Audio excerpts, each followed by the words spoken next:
जय जय राम। श्री राम जय जय राम। जनक सुता जग जननी जानकी, अतिशय प्रिय करुणा निधान की। ताके युग पद कमल मनाऊं, और जासु कृपा निर्मल मति पाऊं। कल भगवान श्री राम के पावन स्वभाव का वर्णन किया जा रहा है। रामचरितमानस में गोस्वामी तुलसीदास जी ने अपनी अर्धाली में व्यक्त किया है अति कोमल रघुवीर स्वभाव, यद्यपि अखिल लोक करलाऊ। भगवान श्री राम त्रिभुवन पति हैं,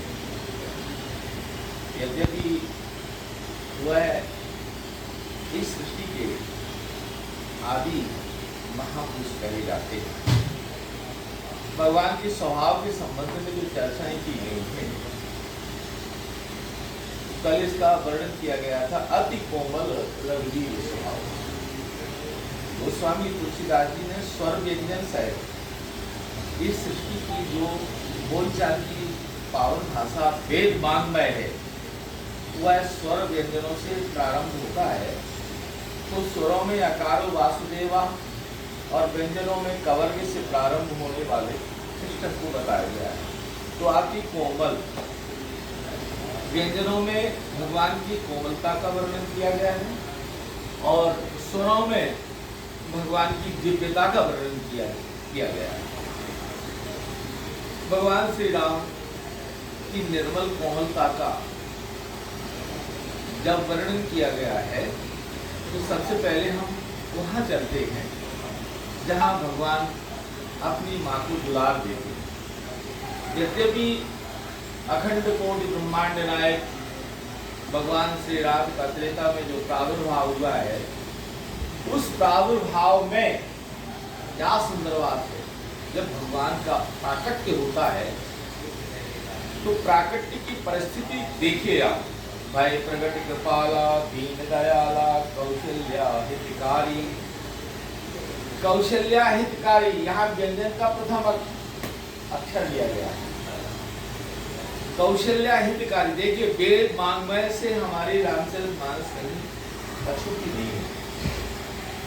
और गोस्वामी तुलसीदास जी ने जो रामायण की रचना की है, वह रामायण यद्यपि पूर्व में हमारे वाल्मीकि ने इसको सविधि वर्णन किया है, परंतु युगांतर होने के कारण संस्कृत भाषा का कुछ लोप होने लगा, और मानवों में यह प्रवृत्ति धीरे धीरे संस्कृत के संबंध में धीरे धीरे दूर होने लगी है। जब दूर होने लगी, तो इस सृष्टि में स्वयं वाल्मीकि क्या जन्म लेकर के कवि कुल निस्तार हे तो वाल्मीकि तुलसी भयो। भगवान ने पुनः इस चरित्र के वर्णन करने वाले प्रधान कवि ज्ञाता वाल्मीकि को तुलसी के रूप में और यहाँ सृष्टि में भेज दिया। तो कवि कुल निस्तार है तो वाल्मीकि तुलसी भयो। और तुलसीदास जी जब आए हैं, तो तुलसीदास जी ने आते ही इस सृष्टि में, इस संसार के लिए एक अभूतपूर्व वरदान बनकर के लिपिबद्ध हिंदी में और रामचरितमानस का विवरण वर्णन किया गया है। और उन्होंने पहले अपने स्वभाव का वर्णन किया है। तो मनुष्य के स्वभाव को देखिए, गोस्वामी तुलसीदास जी ने अपने स्वभाव में पता नहीं जितनी कमियां थी सारी व्यक्त कर दी है। कवित्व विवेक एक नहीं मोरे, सत्य कहो लिख कागज कोरे, कवि नहो नहीं चतुर कहावो, मति अनुरूप राम गुण गावो। और अपनी सारी कमियों को उन्होंने उद्धृत कर दिया है। पश्चात वह जो त्रुटियां उनके अंदर थी, अभिप्राय यहाँ ये होता है कि मनुष्य को अपनी त्रुटियों को छिपाना नहीं चाहिए। गोस्वामी तुलसीदास जी ने दया के पात्र तब बने, कृपा के पात्र तब बने, जब उन्होंने अपनी अंतरंग अभिव्यक्ति जो मनुष्य के अंदर विविध कमियां होती हैं, सबसे पहले उन्होंने अपनी वह प्रकट कर दी। और प्रकट करते हुए उन्होंने कहा है, कवि ना हो नहीं, मैं स्वर व्यंजनों को नहीं जानता हूं, कवि ना हो नहीं, चतुर कहा हो, होशियार भी नहीं हूं, लेकिन एक बात बताता हूं, मैं जो लिख रहा हूं वह सत्य कहो लिख कागज कोरे। जो मैं लिख रहा हूं वह राम के गुणानुवाद में उनकी माधुर्यता और उनके स्वभाव का वह बड़े कृपालु दयामय है। इसलिए दया के सिद्धांत को लेकर के जब भगवान का प्राकट्य हुआ है तो भय प्रगट कृपाला दीन दयाला कौशल्या हितकारी। अब देखिए यहाँ बड़ी विचित्र बात है, केवल कौशल्या के हित के लिए भगवान का क्या जन्म हुआ? कौशल्या हितकारी ऐसा नहीं है।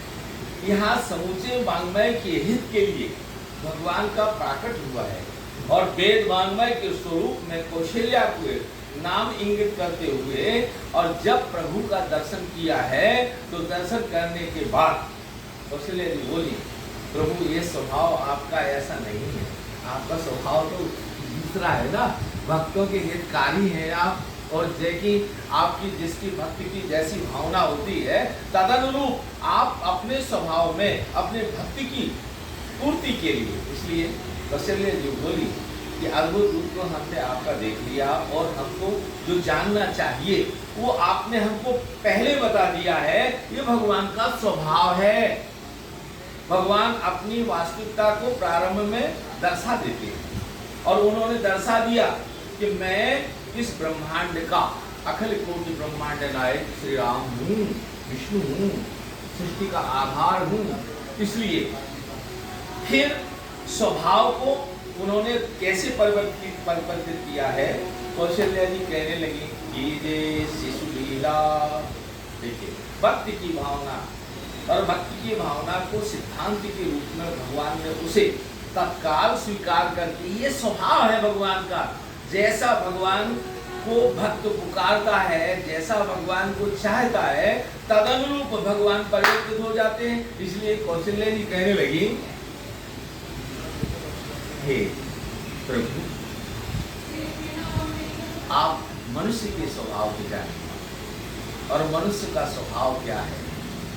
मनुष्य का स्वभाव तो केवल स्वार्थ का होता है, ये स्वार्थी होता है। इसलिए मनुष्य ने अपनी स्वार्थता को व्यक्त किया है, और व्यक्त करते हुए कौशल्या जी कहने लगी कि जय शिशु लीला। देखो माताओं के जीवन में सबसे बड़ा सुख होता है वात्सल्य, क्योंकि उनके वक्षस्थल में जो वात्सल्य बढ़ता है, जो वात्सल्य उनके पास करता है, वो वात्सल्य अन्य कहीं नहीं प्राप्त होता। इसलिए कि ये शिशु लीला अति प्रिय शीला, यह सुख परम अनुपा। तो सुख की जहाँ बात की गई है, तो सुख के लिए, अपने भक्त के सुख के लिए भगवान श्री राम ने अपने स्वभाव को तत्काल दर्शाया है, और दर्शाते हुए ही उन्होंने क्या किया है? भगवान तत्काल ही शिशु बन गए, और शिशु जब बन गए हैं तो उस शिशु का हित देखिए, उस शिशु बनने के अंदर क्या बात है? कौशल्या को परमानंद की परमानंद मगन में डाल, भक्ति को परमानंद की अनुभूति हो गई, क्योंकि भगवान के स्वभाव को समझ गई, और समझते हुए उन्होंने भगवान ने कौशल्या की बात को स्वीकार करके अपने स्वभाव को, तो भगवान का जो स्वभाव है ये भक्त के अनुरूप है, और भक्त के लिए ही वह अपने नाना प्रकार के रूपों को, नाना प्रकार की क्रियाओं को करते हैं। इसके बाद आगे का चरित्र आगे फिर वर्णन करेंगे। सियावर रामचंद्र भगवान की जय।